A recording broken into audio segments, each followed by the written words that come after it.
大家好，欢迎来到客家苗路学院。头今本日的课程制度，安尼也来讲，点讲土盘方杰嘅文学路途。土盘方杰作为安尼学习嘅50年，佢喺日本时代而出写嘅。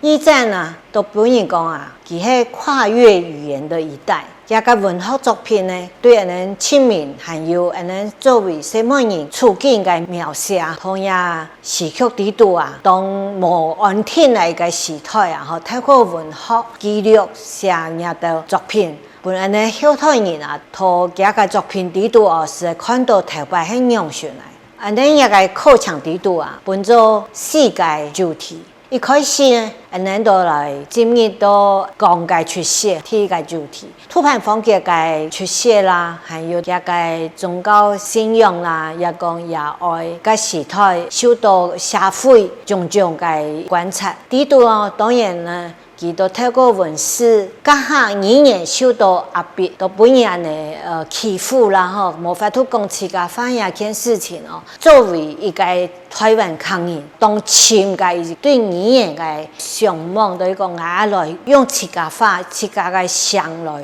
去想一件事情哦，從了都係佢心心念念嘅一件事情。學習命嘅主題哦，是得透過土盤方杰嘅去寫對一個時寫一個觀察，還有一個作品，不能看到時代啊。係用旋來轉變嚟，接着呢，第二個主題，命途獨到嘅風景，土盤方杰嘅愛情、生活，還有其實作制度嘅哲學思想，使得來看到土盤方杰哦，生命中有情有義嘅種種嘅生命風景。當然，作品制度青春有嘅思想，佢嘛突顯到數。當然，佢同杜醫師吼加老公嘅寫信啊，也講日記制度哦，嘛表現出到佢係用心看事情，去看情感嘅問題。所以學習命嘅一個主題了，係能使得哦個較清楚，作為一個詩人，佢用心來看下世界，用心來認識，還有對講想象一個世界嘅種種，一個詩作制度啊。完全看到親情嘅一個意義來講，也都大家認真一句一句來對應作為一個人一個生命嘅一個對應，我相信也是在本人國家的土盤方杰都得佢係講乜嘅。第三個主題啊。一戰過一戰，土盤方杰啊，佢參加過嘅台灣也國外嘅一個文學嘅活動，當然也喺度啊，有佢親情創作嘅特色吼，對佢個人嘅風格，安尼嘛是得看到佢對生活喺度啊，作為個詩人嘅一個觀察，還有佢套活動喺度啊，看到個時代背景，作為一個客家五線，佢文學運動運旋來對創作嘅影響。還有一種批判的事情，也對佢嘅作品當重要嘅一種反響嘅，還有講人看到無同批上無相關嘅角度。一個主題看不了後啊，那是看到台灣歷史嘅一個改變。詩人啊，他低度嘅做一個角色，我相信對現實嘅了解轉到。詩作制度超現實，頭先係有講到樣嘅部分，其實也係當哲學嘅虛實對照嘅問題。係像也到托詩人，雖然講當簡單，無講當要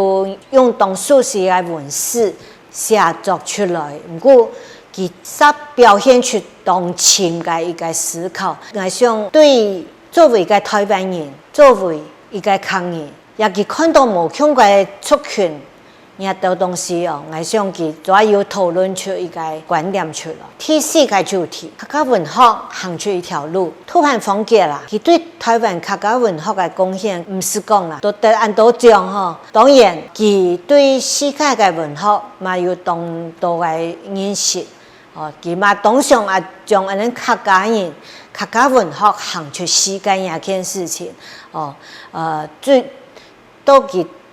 算讲个性以前伫中华陶冶方面头大变，当然佢客家母语运动了后啊，佢对女性行出自家一条客家文化嘅一条态路啊，嘛本人小朋友青岛嘅寄托同鼓励，所以好新呀的替世界一个主题哦，嘛是看到作为一个客家新人嘅土盘风格啦，佢算从一个土地嘅阿妹安尼，一个能量係青态嘅，本是得种出青岛无穷宽嘅花花草草，也讲种太少，佢希望将来啊客家文化，佢係唔單止係一條態路，連到同樣態路上啊，要種出青島嘅一個風景出來，看拍你按到土盤風景嘅作品哦，我想人的文學力量哦，是得透生活地度展現出來。當然嘛，時時提倡客家肢體啊，還有個較強嘅信心，對人母語嘅認同，無論樣選啊，土盤風景佢寫落來講啊，就見一步一步向前行啊，準備好嚟忙。本人空下來欣賞土盤風景嘅作品。